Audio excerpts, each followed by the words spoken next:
protocol.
Good morning and welcome to all of you.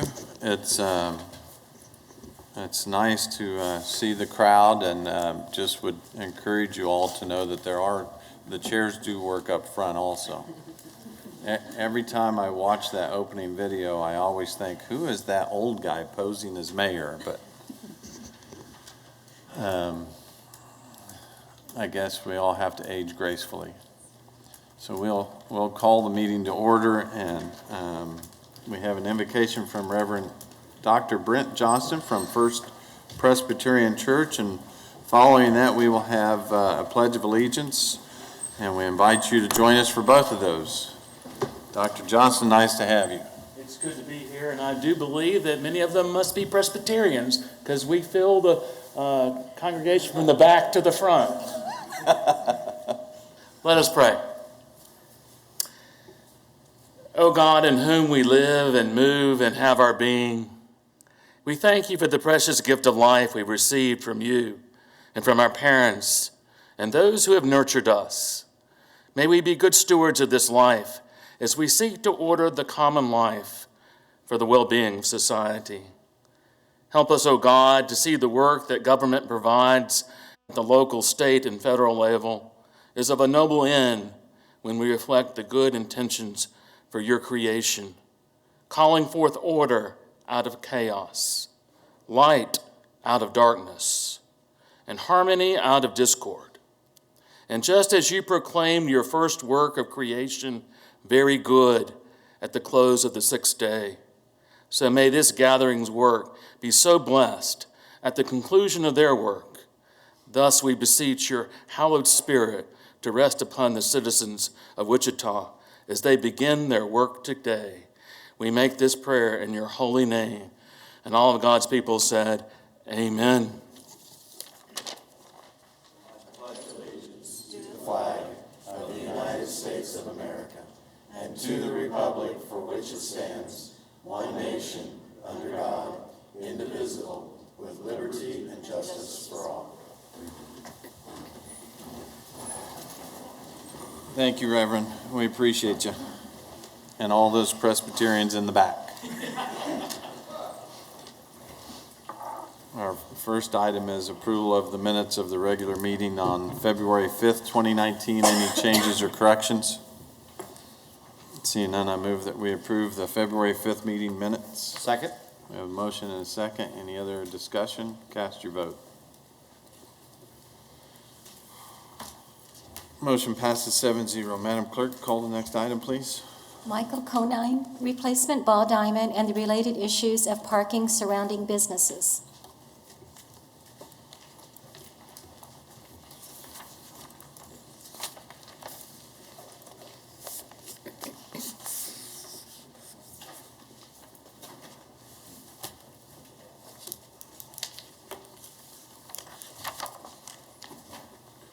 Mr. Mayor, ladies and gentlemen of the council, good morning. The one constant through all the years has been baseball. America has rolled by like an army of steamrollers. It's been erased like a blackboard, rebuilt, and erased again. But baseball has marked the time. This field, this game, it's a part of our past, ladies and gentlemen. It reminds us of all that once was good and could be again.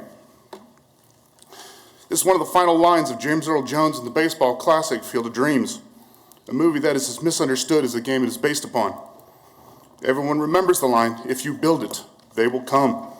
This line is often quoted with ridicule of the movie and the game itself. It is often quoted sarcastically as a warning against massive spending on large projects in hopes of that maybe, just maybe, something will come of it. As early as 2004, parking was listed as a major issue with the arena.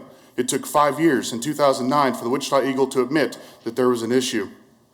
In 2009, the Eagle spoke of the city committing $6.2 million to the Minnesota guys for a parking deck along Douglas. It doesn't exist.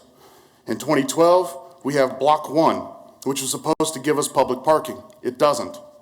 This leaves us with the claim that there are 6,000 parking spaces within 10 minutes walking distance from the stadium in downtown. Nothing could be farther from the truth. Yesterday, I emailed all of you screenshots from Google Maps. 10 minutes equals a half mile. Within this half mile you have the old library and Century 2 parking lot, with Century 2 Drive being 277, 20 of those handicap, all metered. You have the Hyatt garage with 520 running between $3 and $10. The parking lot behind the Waterwalk garage with 238, 6 of those handicap. The garage itself with 447, 10 handicap, but with 186 of those reserved.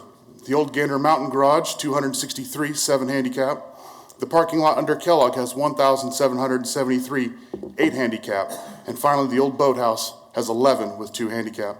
This brings the total parking in downtown Wichita within 10 minutes to 3,559, 53 handicap, 186 reserved, well under the 6,000 claimed. The only way you can come anywhere close to this number is if you include parking along Douglas from McLean to Seneca, which has only 122. These are spaces that local businesses depend on. If they are taken up by those going to the ballpark, it will most definitely hurt these small businesses. Metropolitan Baptist Church has 230, but this is private property and should not be counted. The Wichita Ice Center has 294, 11 of which handicap. This totals out the west side of the river with 646, 11 handicap, bringing the grand total of spaces to 4,205, 64 handicap, and 186 reserved, leaving only 3,955 usable. Only with Dumont's 947 do we come up to a total of 5,152. The problem here is that Wichita has a lot going on. Just this past weekend, we had the home show at Century 2, which took up at least 915 of the previously mentioned spots. And in the past, those going to shows at Century 2 and other events in downtown could park at Lawrence Dumont and be bussed in or walk. You see, Wichitans already do quite a bit of walking with events downtown. Dumont was the parking lot for these, and taking it away will hurt other events, including Riverfest. Furthermore, the plan to spend roughly $2 million on retail space along the river without their own parking will cause these retail spaces to remain empty. As an example, the old Gander Mountain has its own parking right out front. It is 82,000 square feet and can be divided, yet it remains empty. Thinking that businesses will remain without their own parking on a narrowed 2-lane road is but a pipe dream. Finally, I want to leave you with this. I grew up in Wichita, born and raised. I have a 4-year-old daughter.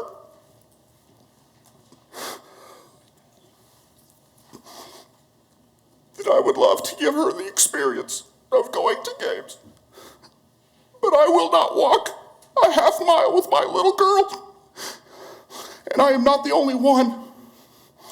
In the late 1950s, Wichita had a AAA farm club.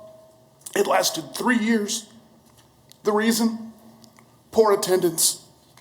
Unfortunately, this will happen again if the parking issue is not corrected.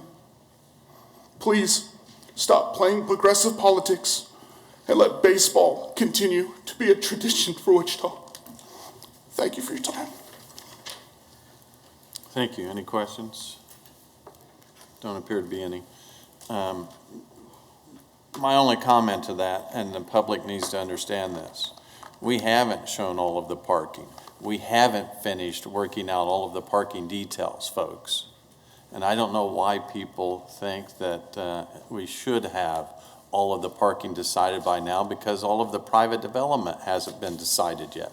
So there will be more parking. Yes, we have some parking in areas around the downtown area that will also be available, but there will be more parking on the footprint at the stadium.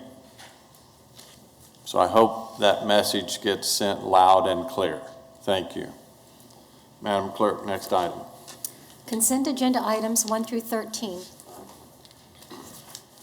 Are there any items that need to be pulled? Councilmember Fry? Yes, Mr. Mayor, I'd like item number 10 pulled. Councilmember Claycomb? I'd like item number 9 pulled, Mr. Mayor. Okay. We have 9 and 10. Any other items? Seeing no other items, I would move that we approve consent agenda items 1 through 13 with the exception of items 9 and 10. Second. We have a motion and a second. Any other discussion? Cast your vote.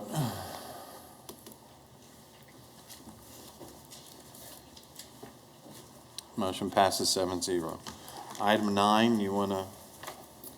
Yes, thank you, Mr. Share. Mayor.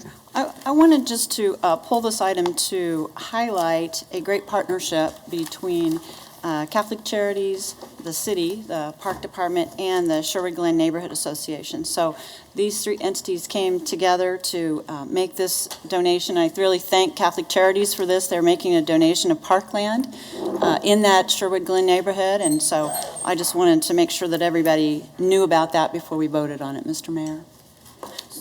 And I appreciate you pulling that for recognition because, as you mentioned, people are appreciative of that green space, Yes. and that's oftentimes how we achieve more green space, or these opportunities for the community to work together with developers and people donating. And so, Yes, so this is a great model for other neighborhoods also. So I'd like to recommend that the city council accept the donation, approve the agreements, and authorize the necessary signatures. And I'll second that motion.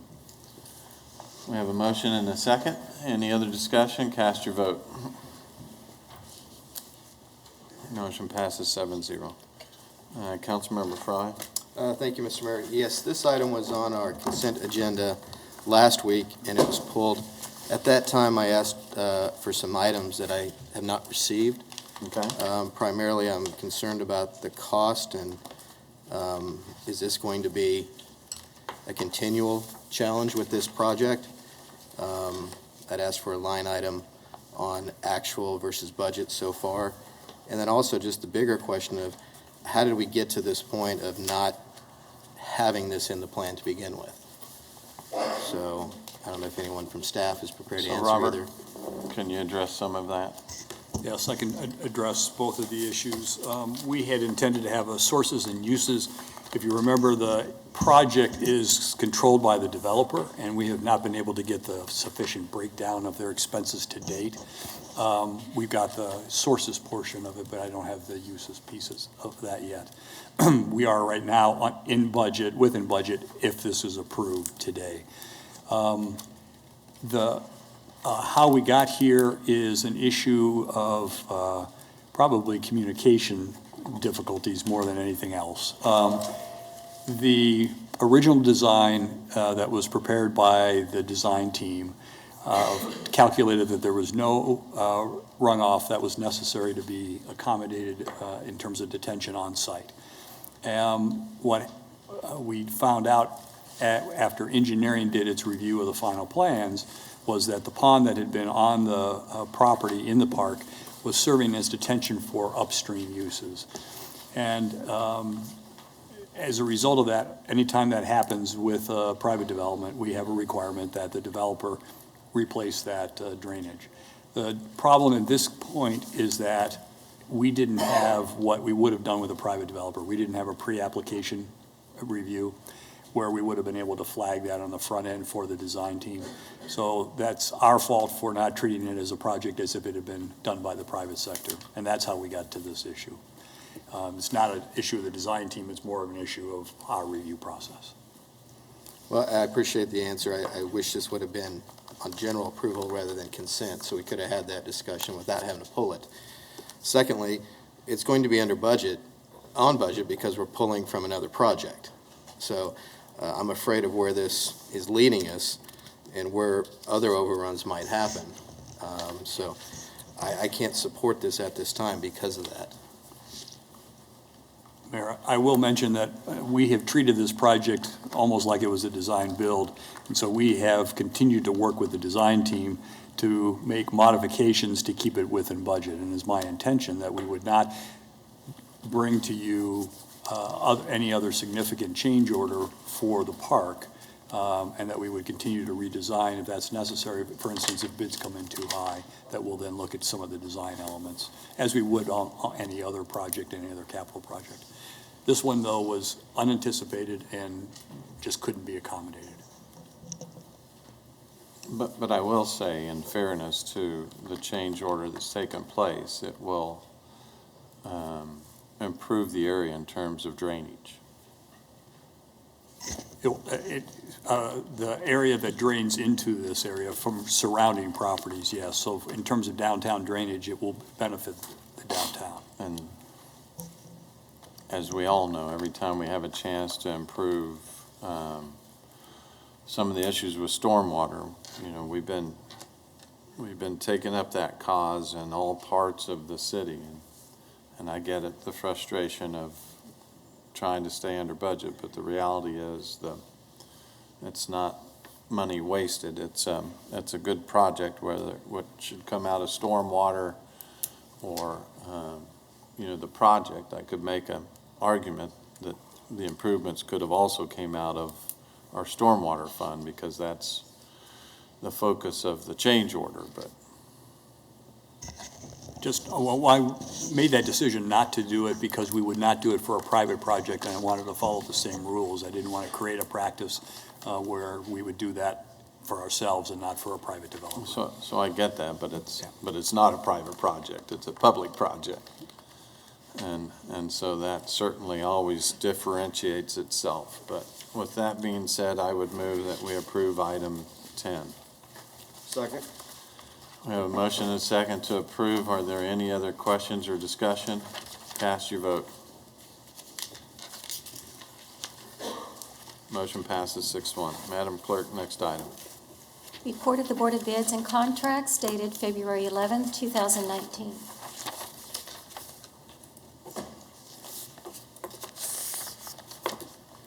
Good morning, Mr. Mayor, City Council, Hannah Lane, Department of Finance. Today I present to you the Board of Bid recommendations from February 11th Board of Bids. First engineering bid we have is Main 31 War Industries Sewer to serve Veranda Addition. Recommended award is McCullough Excavation for $475,248.75. Next engineering bid is 40th Street North Water Line Improvements. Recommended award is Mies Construction for $41,415. Next engineering bid is Stormwater Drain number 442 to serve Edgewater 3rd Edition. Recommended award is Nowak Construction for $658,430.66. First engineering bid we have is Microsoft Enterprise Support Services. Recommended award is Microsoft Corporation for $78,657. Next purchasing bid is tablets for Public Works and Utilities Department. Recommended award is T-Mobile USA for $59,500. And that is all the bids. With that, I'll stand for any questions. Any questions on the bids? Thank you.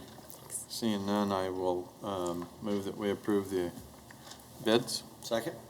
We have a motion and a second to approve the bids. Any other discussion? Cast your vote. Motion passes 7-0. Madam Clerk, next item, please. Design Build Amendment Number 1 for Entertainment Venue and Multi-Sport Stadium. Good morning, Mayor, City Council members. Paul Gunzelman with Public Works and Utilities. I'm here this morning to present on the design build amendment for the ballpark. Site location of which you all are familiar with. The baseball stadium, Lawrence Dumont, has been removed, demoed, as well as the parking lot to the west of it in preparation of the new ballpark. On December 11th, you approved a design build contract with the J.E. Dunn EB team that includes Schaefer Johnson Cox Fry, the DLR Group, and PEC. Some of those members are in the audience this morning. Following that, approximately 1 month later, you had approved a contract with IFG for owner's representative services for the city. Mark Appel with IFG is here this morning. He has been assisting me with the project management of this project, reviewing the designs, specifications, bid package. IFG have done over 40 sports facilities, including major and minor ballparks. He will, also on their team is Kevin Green, who will be the project manager on site during construction. I will turn it over to Mark to elaborate a little bit more on their experience of other ballparks, as well as cover the next slide, and then I'll be up to go over the GMP.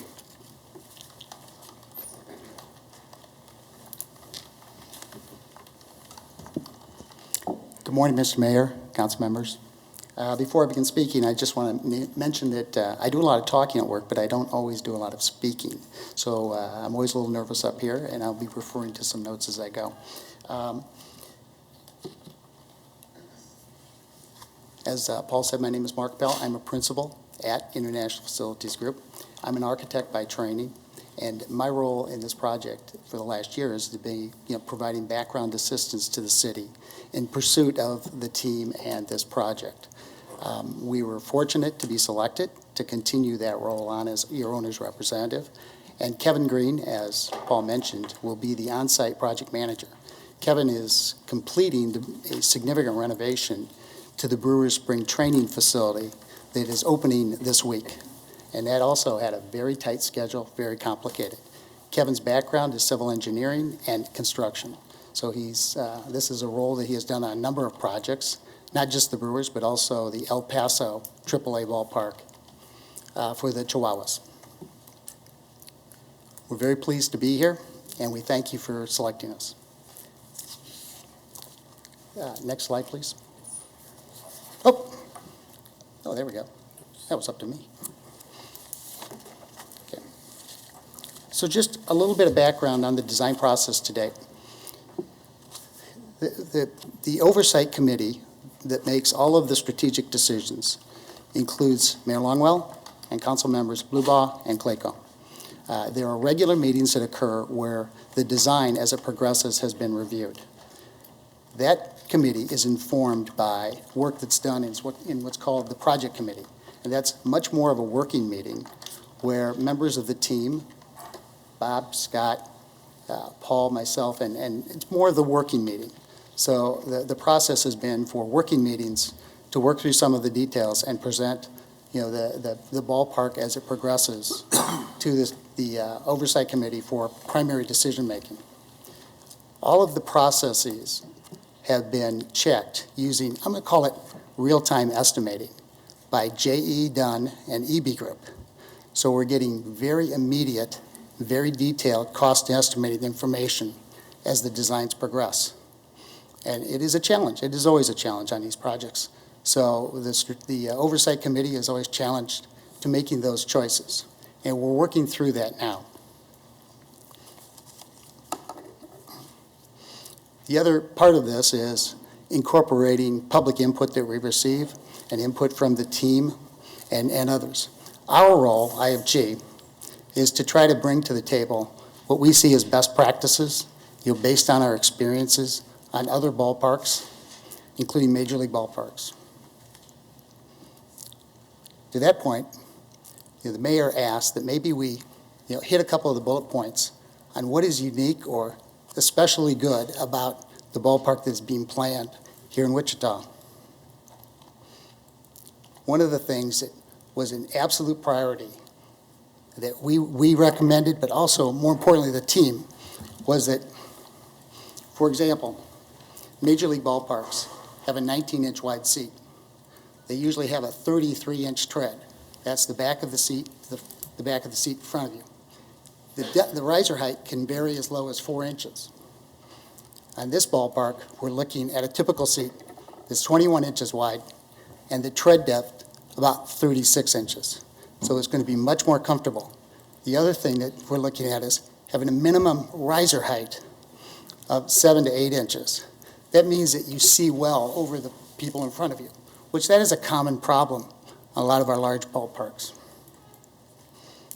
The other thing that the team has required, and is a fantastic attribute, is a very wide concourse. It's not uncommon for a ballpark like this to have a concourse that might be 16 feet wide. We're looking at concourse widths that are in excess of 30 feet, almost behind home plate. That's very generous, and it will make all the circulation work well. But it also gives you a nice place for shade, a place to go if on a hot day, go up there, enjoy some concessions. There'll be a lot of portables. It'll be a very active space. That is a very nice attribute to be able to add to this ballpark. Something that we see often, but not always, is a 360-degree circulation, meaning that as you go around the ballpark, you always see out to the field. That is a wonderful attribute to have, because now you're always in contact, you're always oriented to the game, and that does a lot of things. I mean, think about a family where you're sitting in your seats and you want the kids to burn off a little energy, and they get to go to the outfield. Well, you can be able to see them. You can keep an eye on things. It's really nice to be able to do that. Not all ballparks are afforded that opportunity. The other thing, and this has really been an input by the team, is that the ballpark be family friendly. You know, a lot of the ballparks we work on and sports facilities, you know, do a lot to create, I'm going to call it corporate revenue. And they'll put like premium seats behind home plate, have dugout suites, because those seats command more money. The team has been reluctant to do that, and they've made sure that the general admission seating is available to all at a reasonable price. And that's been a high priority. And I think that's a really nice feature that the team has incorporated here. So given that we're working separately on the design, the opportunity to advance some of the work, like the grading, like the utilities, some of the structure, was afforded us so that we can stretch the schedule a little bit. And we're here today to present that work to you for approval. Thank you. Paul? Thank you, Mark. So as Mark said, what this guaranteed maximum price will be for, the first big package was for site utilities, mass grading, playing field walls, dugouts, tunnels for the dugouts, and there's an additional auxiliary tunnel that I'll show that provides ADA accessibility to the field. The utilities, I'll begin with the utilities. What is not shown on this map is an existing sanitary sewer line that ran north to south that was under the old concourse. That will be relocated. It is still in service. It will be relocated to the Sycamore Street right-of-way. Along the north side of the stadium, the sanitary sewer is shown in green on this map. Along the north side, it is extended east. That will serve a proposed concession restroom area. Along the south side, along Maple, it is also extended east and then north, which will serve the Hall of Fame Museum and team office space, as well as provide for future development. The water line shown in blue we're showing a loop system that will serve the baseball stadium as well as future development. And then shown as in red is the stormwater system for drainage. The next slide shows the grading, field walls, and dugouts. The mass grading is shown highlighted in gray.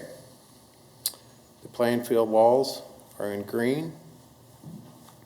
The dugouts in blue. And then there are 3 tunnels that are shown in red. 2 tunnels to serve the dugouts. And the 3rd tunnel on the east side will be for umpires, mascot, public to get to the field. There is also some ADA accessible seating behind the field wall. It is important to segregate the teams from each other as well as the public from the team members as well. So that 3rd tunnel is added. And it can serve, for, like I say, ADA accessibility, even for non-event games. And, if you have somebody singing the national anthem, it provides them access if they need it as well.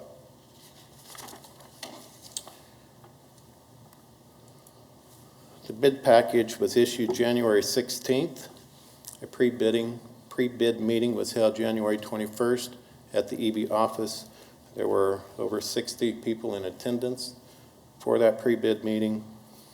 Bid proposals were submitted January 29th, and they had received 4 proposals on each, 4 on the site utilities and 4 on the mass grading and concrete work.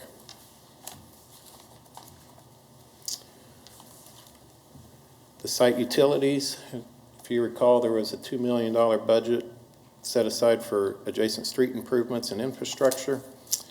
There is also an additional $750,000 of city utility funds. On the left side of the table, the contractor's price bid was $677,000. The estimated cost going in prior to bid was just under $660,000. So we are just a little bit over the estimate. However, these bids, I have looked at recent city projects, and the unit prices are in line with recent city projects that we've had for utility work.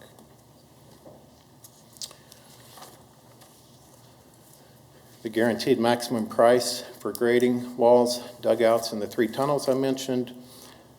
Contracted costs are shown on the left, with estimated cost shown in the center column on the table, and then the delta. And as you can see down at the bottom, the contracted cost came in approximately $12,000 under the estimated costs. So wrapping all of this up into the guaranteed maximum price number 1 for the stadium, the top 3 numbers were from the previous slide. There's additional cost of work items, which include the temporary fencing, temporary facilities, allowances, insurance, bonds, and contingency. And then the bottom 2 are general conditions and staff. And those numbers are for the total project, and those are not to exceed amounts.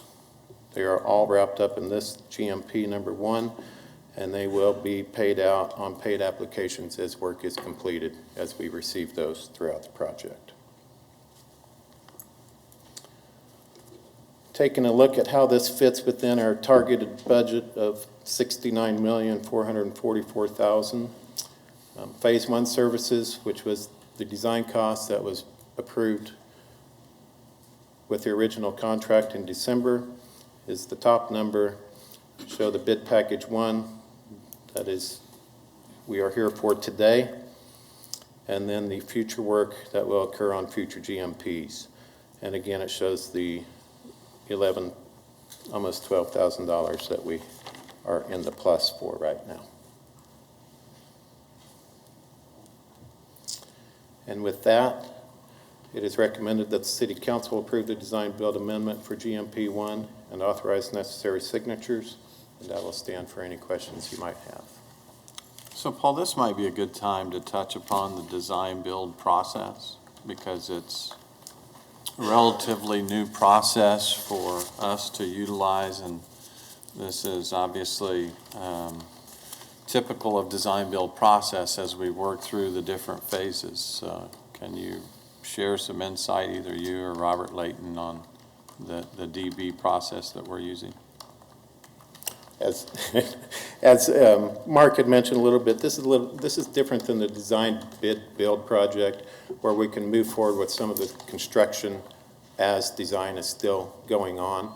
So we feel we are at the point right now that we need to, the field walls are set, the sanitary sewer is in the critical path. We have got to get that relocated, and the field walls, get those in so we can start excavating the field. That excavation will be put on the other side of the wall to begin the concourse level of it. So we feel that work can be going on while we continue the remainder of the design along the top. The pricing typically in the design build will be set as we work through all of the different phases. GMPs, yes, yes. Right, and it also provides flexibility for consideration of alternative design elements throughout the process. So if we move forward and find that we have cost concerns, and as I think Mark had mentioned, we have regular meetings where we're going through design elements. It allows us to explore those alternatives and implement those that are necessary, which we wouldn't have in a straight design bid build process. Right, you design it and then build it. Correct. And the other advantage is, and a couple of things I'll point out, we're still working on potentially some facade treatments that we want to change, and we still have certainly plenty of time.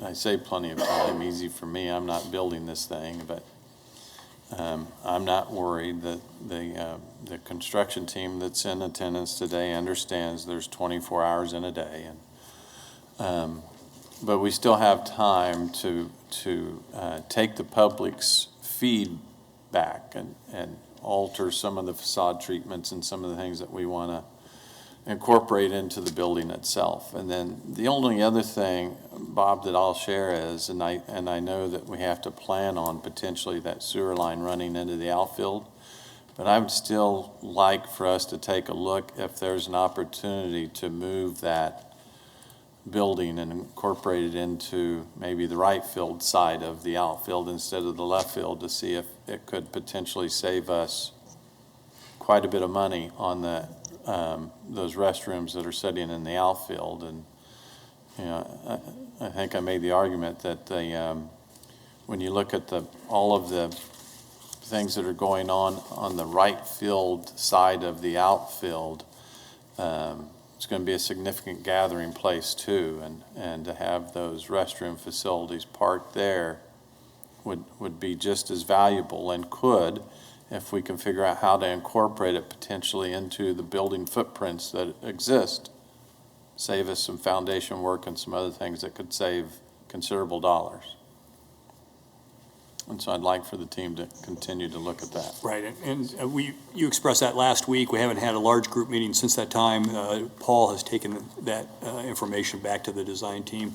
The sewer will still need to be where it is, because we need to make sure we have adequate sewer for both sides of Texas, which would include the private development that would occur. Right, which would still need to tap into that line. Right. I think that's fair. Are there any other questions before we open it up to the public? Councilmember Claycomb. Yes, thank you, Mr. Mayor. Paul, could you go back to the utilities map?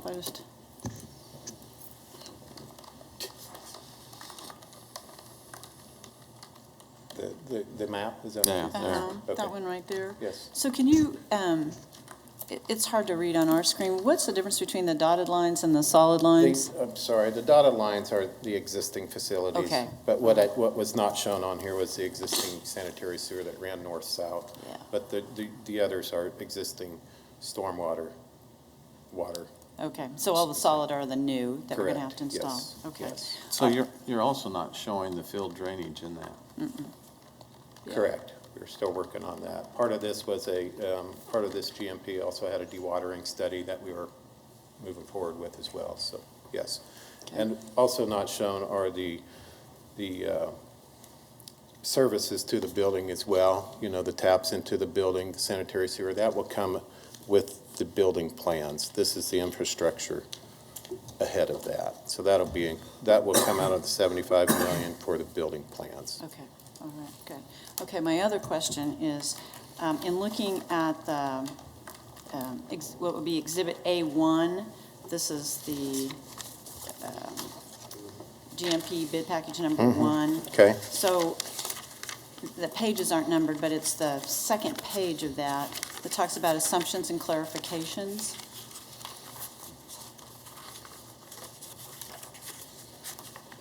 Okay. At the very bottom, item number 18. Yes. Says that overtime premiums and off-hours work are not included. I take that to mean that on a design-build project, there's going to be overtime and off-hours worked. We would have included that. So that is baked into their staff and their not-to-exceed costs. Okay.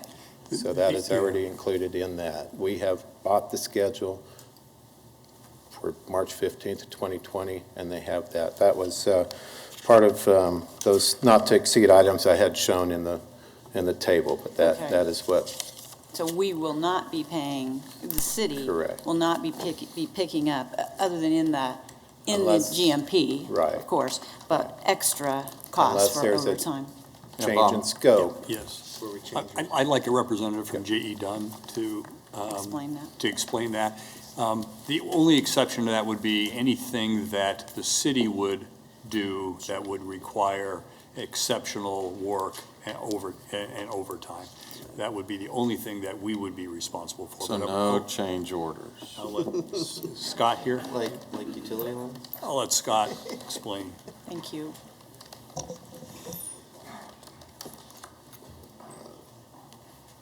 Raise your right hand. Solemnly swear.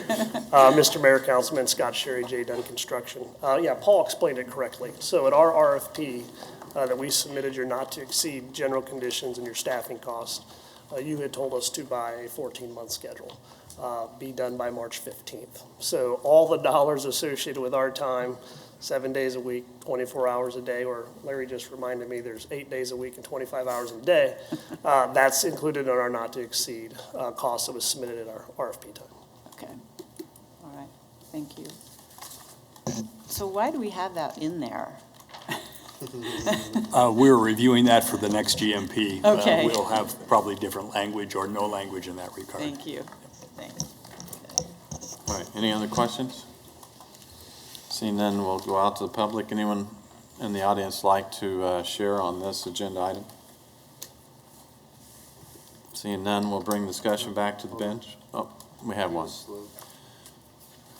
You were just contemplating standing up.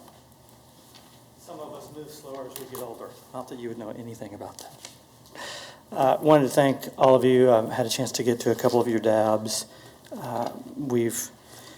Good morning, Mayor and council members and staff.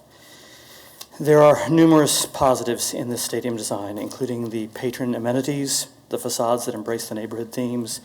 Neighbors are excited about the additional event possibilities, including footballs, concerts, and possibly even ice skating. They're disappointed that the natural turf required by the minor leagues will apparently preclude soccer in the multi-sport concept, but that's part of the trade-offs. I do appreciate the design, build, construction process that was needed to meet the urgent timeline. A significant unintended consequence has been opacity of goals and plans. Stadium project presentations from city staff have been limited to the stadium itself and appear to have left neighbors with more questions than answers. We need your help in getting those answers to some of these questions that I've been hearing. For an urban stadium, why were the bicycle racks an afterthought? Why was the design council that was tasked with approving the stadium design had 73% of their membership appointed by just one member of this council, no neighborhood businesses or neighborhood residents being represented on that council? What's the WPD plan to discourage increased illegal parking on neighborhood streets such as Texas and Burton? When will the proposed River's Edge developments be presented to the public? How can a restaurant survive on the river without a service entrance for semi-deliveries? Why can't the riverfront development be limited to the Gander Mountain site? Why can't the 65,000 square foot Starbond buildings be built on Sycamore rather than moving home plate west 130 feet and shifting McLean? Will Sycamore Street eventually be widened to 3 lanes from Texas to Maple? And lastly, when will the questions and comments from the January 23rd public meeting receive responses from the staff? So those are the questions I've heard. And then based on some research, did want to bring something to your attention.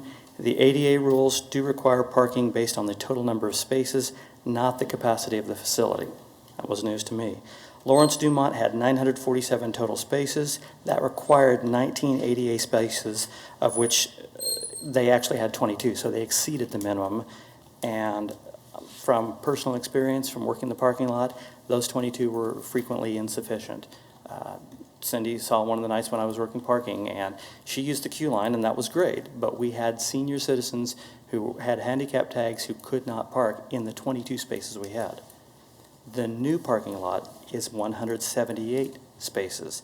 That demands, by ADA rules, a minimum of 6 spaces, yet only 5 are planned. If these were based on the 3,333 minor league baseball recommended spaces, there would be 67 spaces for our accessible. So I'd ask you guys to make sure that that's considered, because we want our seniors to be able to attend the ballpark as well. Thank you, and I'll stand for any questions. Any questions? Don't see any. Thank you. Any other speakers?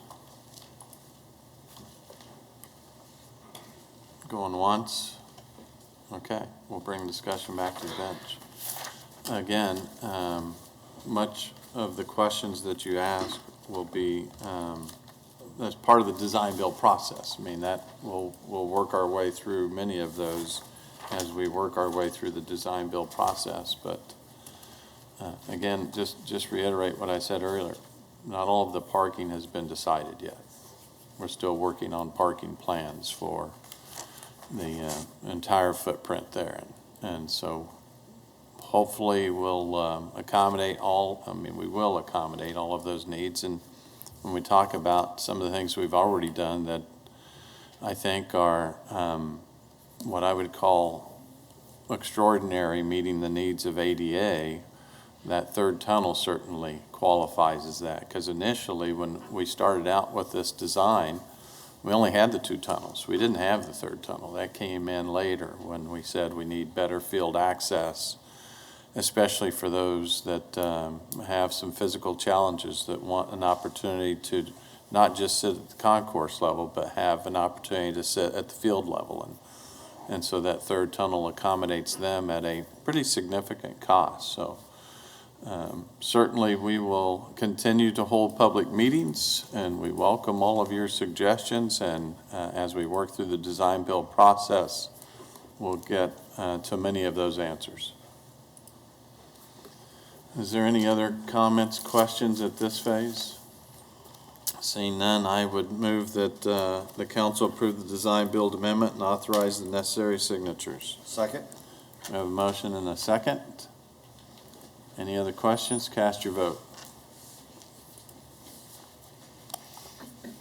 Motion passes 7-0. Madam Clerk, next item, please. Northwest Water Treatment Facility Project.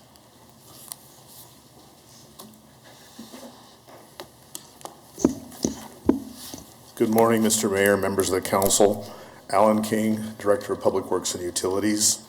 We're bringing forward for your consideration an agreement contract to engage in a design-build approach for the new Northwest Water Treatment Plant. I messed up, didn't I? Here we go. So just to review, again, for the necessity of creating or building a new Northwest Water Treatment Plant, a new water treatment plant. The existing plant was constructed back in 1939. It's the single source for the city for about 500,000 people of water. And if there were a catastrophic failure in that water treatment plant, it would leave about 500,000 people without water. So it's a critical part of our infrastructure, water being a critical service provided by the city. A new water treatment plant, we would like to build it in such a way that it's reliable, even though we'd have a single water treatment plant again, and it would be new. We'd also like to build it in such a way that there's redundancy within the treatment plant. So if a major component of the process, the water treatment process, should have a problem, we could switch over to another part of the plant and continue operations. So it's a different approach than what we presently have with our existing water treatment plant, having built-in redundancy. The other aspect of the new water treatment plant is we've been working with plans to try to achieve a 1% drought resiliency. In other words, if we get that 1930s Dust Bowl drought, would we be able to get on the other side of it without draconian measures in terms of conservation for our customers?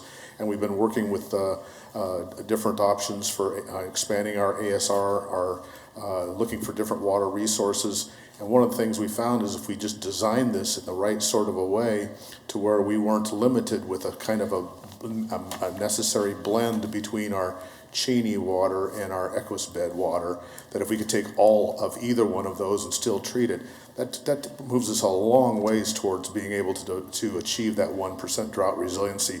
So we're taking the opportunity with the new treatment plant to also achieve that goal. And finally, we want to be mindful of the total life cycle costs associated with operating such a large piece of infrastructure, and look for ways to reduce costs for operator labor, efficiencies in energy costs and chemical costs. So that's another area that we're mindful of. So in December 20th, 2018, City Council directed us to form a design-build competition with no operations component in it. And so we went ahead and put out requests for proposals on December 28th, and we advertised it. We also included in that aspirational goals for EBE and DBE participation. On January 28th, the proposals were due, and we received one proposal. We reviewed the proposal.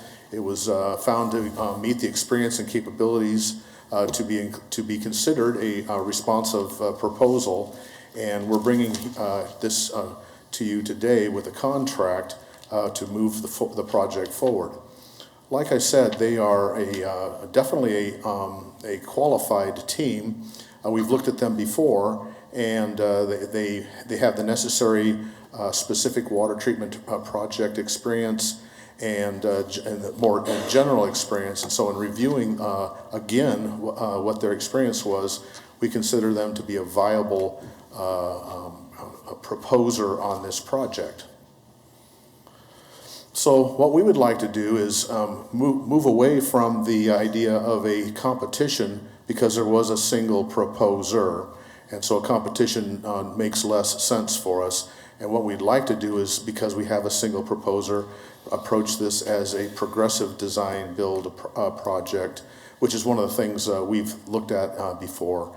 And what that does is it really gives us opportunities along the way to interact with the proposer and to look for opportunities to make changes that make sense in terms of costs and functionality, and also reduce risk. And so we're proposing today a contract that does that, and we would like to begin with phase one of the contract, where we do a 30% design. 30%, that number is a necessary amount of definition on the design to be able to meet the WIFIA and SRF funding requirements. We'd like to develop a risk mitigation strategies. That's, again, the advantage of being able to do a progressive design build project. So if there are some things that we can do that reduce the risk, that ultimately that's going to reduce the costs of the project. And by having the ability to work closely with the DB team through the project, we can work together to identify those risk reducing strategies. We'd like to negotiate a phase two contract. And what I mean by that is taking it from the phase one, which is the preliminary or the 30% design and the necessary applications, to the actual project itself. We would actually negotiate that phase two contract with the design build team, together with a guaranteed maximum price. And then also in this phase one work would be getting the necessary environmental clearances and permits, which are again going to be required for us to proceed with the project. We'd also like in this phase one to develop the WIFIA application. And what I mean by that is we've already done the letter of interest. We've been invited to apply, which makes us about 95% sure that we're going to get the funding. The next step is for us to actually submit the application. That would be included in this phase one work. And then we'd also like to proceed with some easement acquisitions, because there's big lines, transmission lines, that go from the Northwest Treatment Plant to our main pump station. And so we have to get from the new plant site to the pump station, and that's going to necessarily mean that we're going to have to consider acquiring easements.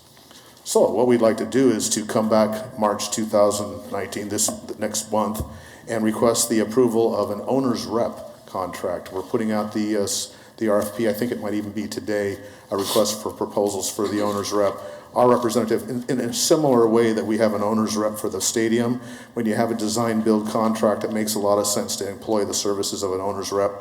We'd like to take that same approach here with the water treatment plant. So we've got an RFP out on the street to look for an owner's rep, and we would be coming back next month for council's approval of a contract for that function. It really makes the process very transparent. By having an owner's rep, it puts basically all the information out for a very transparent review. And so we think that the combination of a progressive design build and an owner's rep makes this project very transparent. What we'd like to do then is in September or October of this year, come back to the council after the work has been done by the DB team and bring a phase two contract, including a guaranteed maximum price, and get permission for approval of that contract and permission to actually submit for the WIFIA funding and the state revolving loan fund application, with the idea being that ultimately at the end of this year, October, that we actually submit the application to WIFIA for funding. So that's the plan that we'd like to pursue. And what we're here asking today is that council approves the DB Phase 1 contract attached to the council memo and authorize the preparation of the WIFIA and SRLF applications. And with that, I'd be prepared to answer any questions. Questions at this point? Okay. Councilmember Claycomb. Thank you, Mr. Mayor. Thank you, Alan, for that. I have one question, and that has to do with meeting the WIFIA deadline. So I read through the contract, and I'm having difficulty kind of discerning what's built into the contract to ensure that we will meet that WIFIA deadline. Well, the schedule of intermediate steps, which we are yet to negotiate with them, gives us a better level of confidence that we will meet that deadline. If there's necessary for us to create some kind of incentive for the DB team to meet that deadline, that is also something that we could negotiate yet with them as we proceed with the work. But quite honestly, the manner in which we conduct this work, using a design approach where we have a very tight regular communication with the DB team, that's going to probably get us to where we have to. And we have some flexibility in terms of what we can define as a 30% design and what level of detail the engineering report, the drawings are going to have. So we feel confident that if we really put the fire to this, that we can accomplish this in the time that we need to. Councilmember Claycomb, would it help you if we heard from the team that address WIFIA timeline? Yes, that would be helpful. Why don't we ask one of them to come up?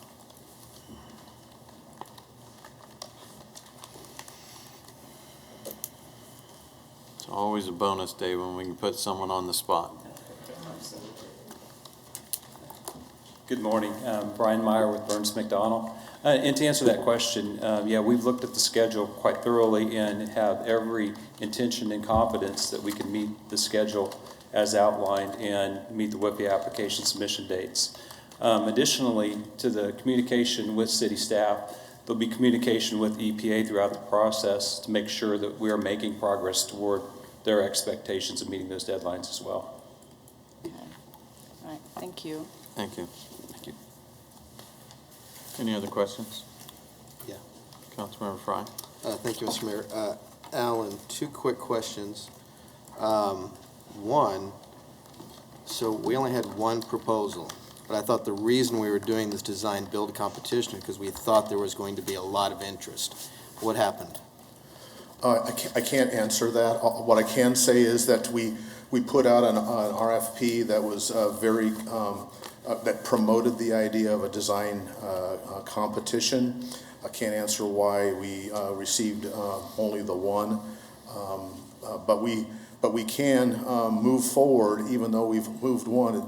Not having the ability to compete doesn't put a barrier in front of us. Actually, what it does is it allows us to pursue a progressive design build, which in some ways is superior to the competition. Now, I understand the progressive design build and how that can help us here, but we were told that we're going to get a lot of design build competitors on this, and so just kind of odd that a project this big, we only had one proposal. I guess that's a little frustrating. Second question, and it's in our green sheet, it talks about the commitment to use at least 85% local resources, but yet in the contract, it only says 70%. So which is it? On the Well, let's contract, see, I'm looking on page 5, item E. It says shall apply aspirational goals of 70% local labor with 7% of EBE, but then on the green sheet it says 85% local resources. Yeah, I would say that the contract controls, and so what the DB team would be held to, and when I say held to, that is even I know it's aspirational. Aspirational, right? What we're told is that in the kinds of projects that they do, that's probably not an unrealistic amount, the 85%. But when we actually looked at the contract, we wanted to make sure that there was something there that didn't run afoul of what we tried to negotiate with them. And then last question, and you mentioned on slide 5, I believe it was, talking about the design phase 2 contract. But if the price isn't agreeable to the owner, that doesn't mean we have to accept that contract, correct? That's correct, sir. We have 3 options. One is to accept, one is to negotiate, and the third is to reject. And so, depending on what comes back and the reasons why, we'll take one of those courses. We'll try to come up with some kind of a negotiated understanding if we come up with a different price. But quite frankly, the importance of this approach is to not be surprised in the 11th hour with a high GMP, but to work closely with them to come up with ways that we can minimize costs so that hopefully we'll come back with the guaranteed maximum price that is acceptable. Wanting to point out that it's not a guaranteed phase 2. Right.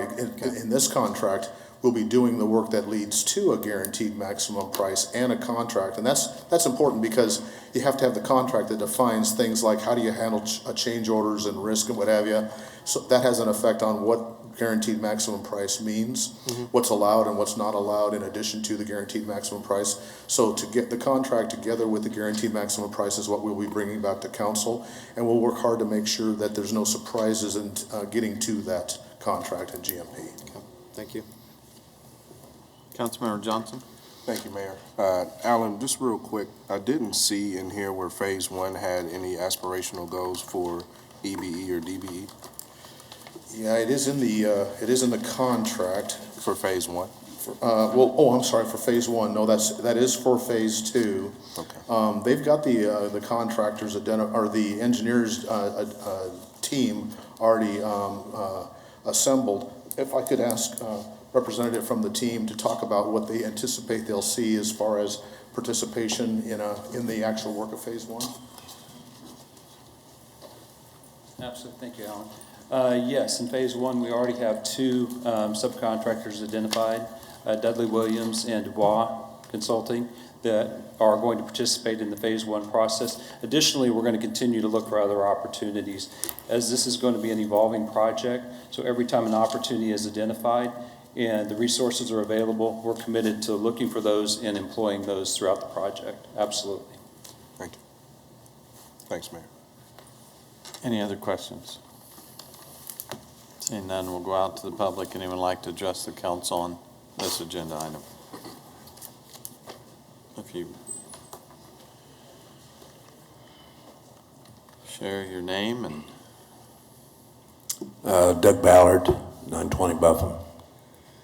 It still concerns me. I understand you're under a time crunch, and I worked for a contractor for 30 years, and I cannot imagine having a $500-600 million project and only one guy's interested in doing that. There's water plants in virtually every city in the United States, so it's not like there's not people out there that can do it, and they don't all live right where the work is. I just cannot imagine having this size of a project and only one guy, and on when you were talking before, it was only 2.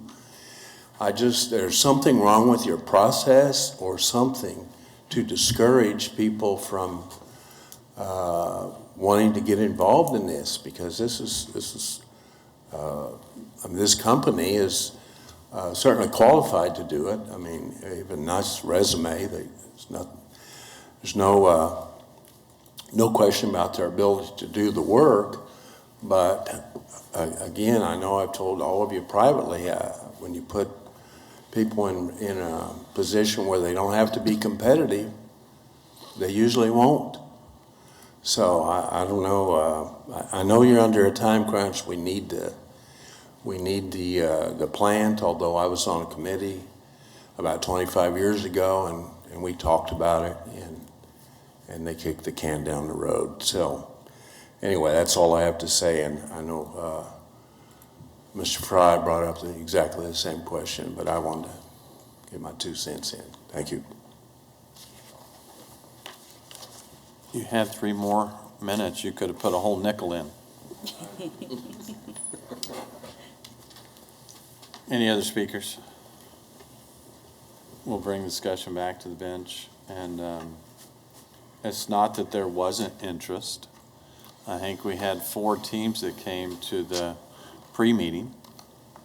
And we can all set and speculate about why we didn't get to a design-build contest, which we certainly, I thought, would be an absolute great solution to ensuring that we have great competition. And so we did have 4 teams that came to the pre-bid meeting, and I can speculate that, at the end of the day, when you look at the price that this team that did submitted for first phase, they saved nearly $8 million. $8 million on the first phase. And so I can speculate that some looked at the makeup of this team, and it's not that we only had one company bid. This team that bid is a conglomeration of multiple companies. So it's, certainly a little bit misleading in terms of one company. They are the conglomeration of multiple companies with a lot of experience. And I think you take a look at the emphasis on local. It's hard to compete with a group like that. And I think people probably said, I'd rather not compete. And I think it probably did scare people off. And I'm completely satisfied that we have a quality team that I know will get the job done. The other thing that I will say is I think the design build process for this potential new water treatment is probably even more meaningful than the design build process for the baseball stadium, because this is truly allows us the most flexibility as we work through a variety of potential solutions. And we don't even know, I'm not sure we even know all of the questions to ask yet. And so to be able to have this process available to us, I think gives us the most flexibility to ensure that we're going to come up with the best plan that's going to provide a low-cost solution for the next 70 years of potable water. And I'm, again, confident that this group that's made up of multiple engineering firms, some very good construction firms, and that have an outstanding reputation, that have built much of Wichita. And to say that we certainly weren't slighted in the quality of the team that's going to participate. And so I don't want anyone to be confused that think that we had to take, anyone's second choice. This is a very high-quality group of people that will get the job done. Councilmember Clendenin. Thank you, Mayor. Manager, I can barely see you over there now that I'm on this side. A lot of my comments will be directed toward you, but I think Doug was looking off my notes just a little bit. I was originally concerned we only had 2 people bid on the project, on a $500 million project, and I appreciate the mayor's concerns and his comments that he's made. I think we're fortunate that we have such a great team that actually ended up bidding on this. But my concern for the future is that we look at some changes in our processes on how we get to this point on big projects. The RFP process,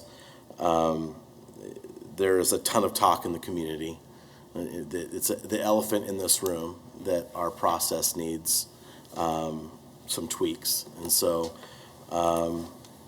I'd like to start taking a look at those in the future.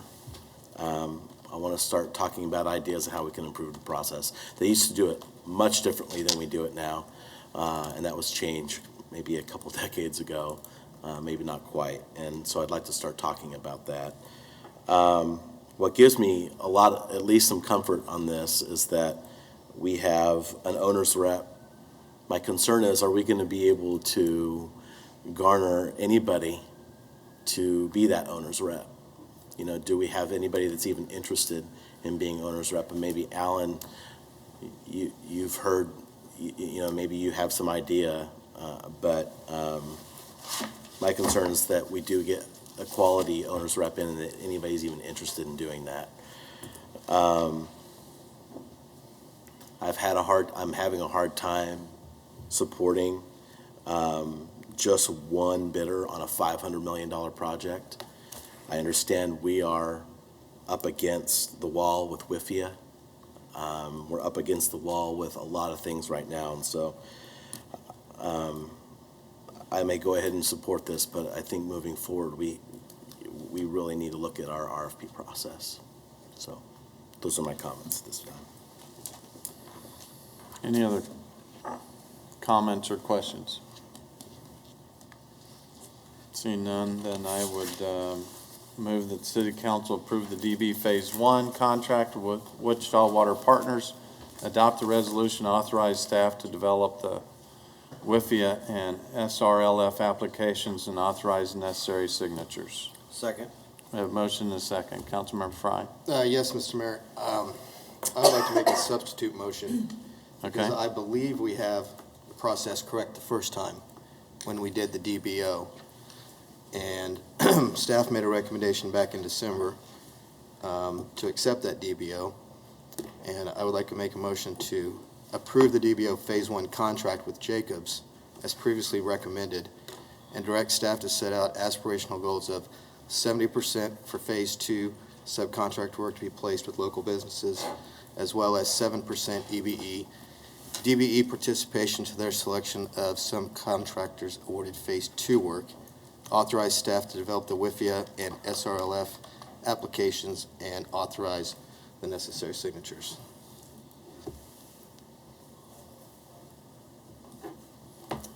We have a substitute motion, Second. and we have a second for the substitute motion. And by our rules of order, we will vote on the substitute motion first. So I have a Can we have question. discussion? Or? we can. I have a question. So this is for the manager and the director. Do we even know that the first the first vendor would even now sign that contract? Or negotiate on that? We haven't had any discussions with Jacobs, so I couldn't tell you for Okay. sure. We did have a negotiated contract with them, and that's the one that Councilmember Fry is referencing. Correct. And that was my question as well. We don't have any representation from Jacobs here, and I didn't know if we'd had any kind of communication with them, so I don't even know if it would be binding if we did accept the substitute motion. Can you, Jennifer or somebody, can you clarify that? I'm going to ask Assistant City Attorney Jay Hinkle to comment on that because he's worked with the bid process and can comment on the bid.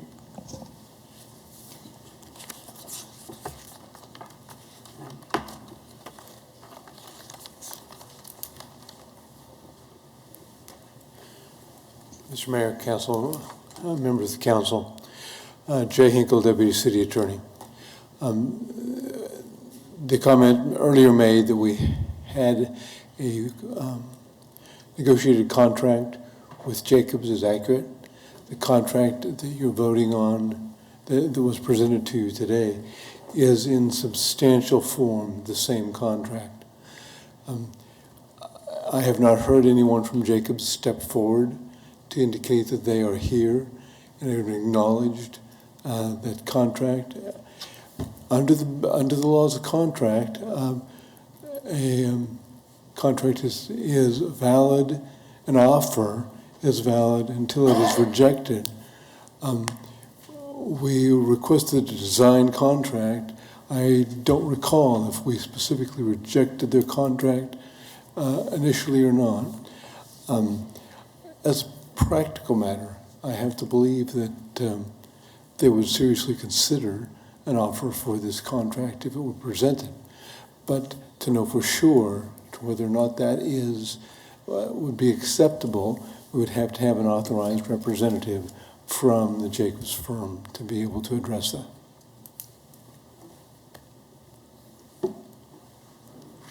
Any other questions?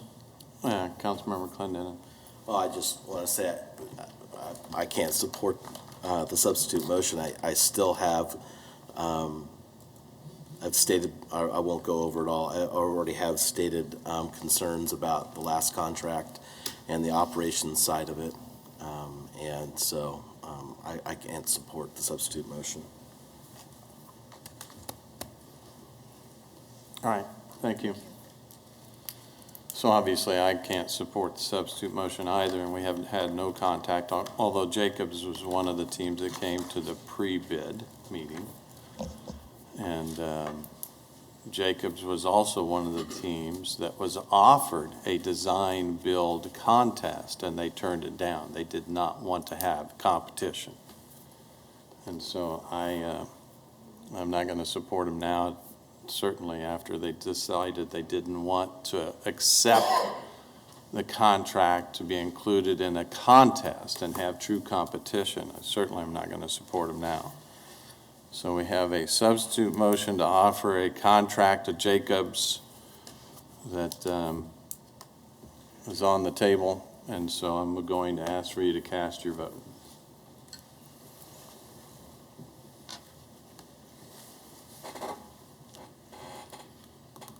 And the motion fails 6-1, and so now we will vote on the original motion to award the contract and the second as previously mentioned. Are there any questions on the original motion? Cast your vote.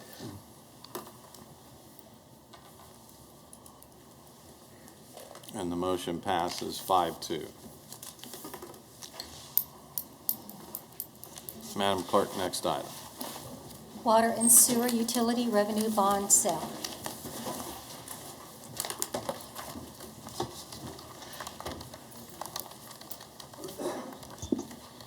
Good morning, Mayor and members of the City Council. Sean Henning, Director of Finance. The item before you this morning is the result of a water and sewer utility revenue bond sale. You might recall that in January, on January 15th, the council authorized the sale of up to nearly $50 million in revenue bonds. The sale was held last Thursday, February 7th, and we sold one series of revenue bonds, and I'd like to mention that the revenue bonds that are being issued and were sold will be repaid through utilities, at the water and sewer utilities. The principal amount of the bonds that we sold last Thursday totaled $44,465,000. The proceeds from these bonds will be used to reimburse project expenses that have been previously incurred. And the projects that are being financed include a variety of rehabilitation projects for facilities, water mains, and sewer lines. Overall, we had a very competitive sale. This is probably one of the highest number of bidders that I have seen in a sale that we have had. We received 10 bids, and the bid was awarded to Mesero Financial Incorporated. They're based out of Chicago, and we received a rate of 3.0997. The highest bid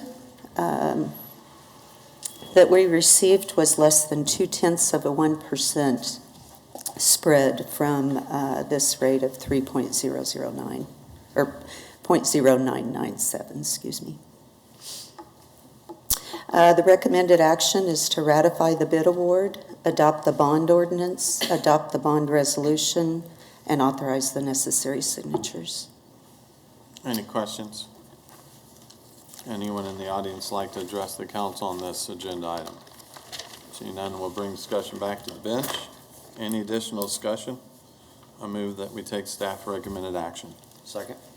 Motion and a second. Any discussion? Cast your vote.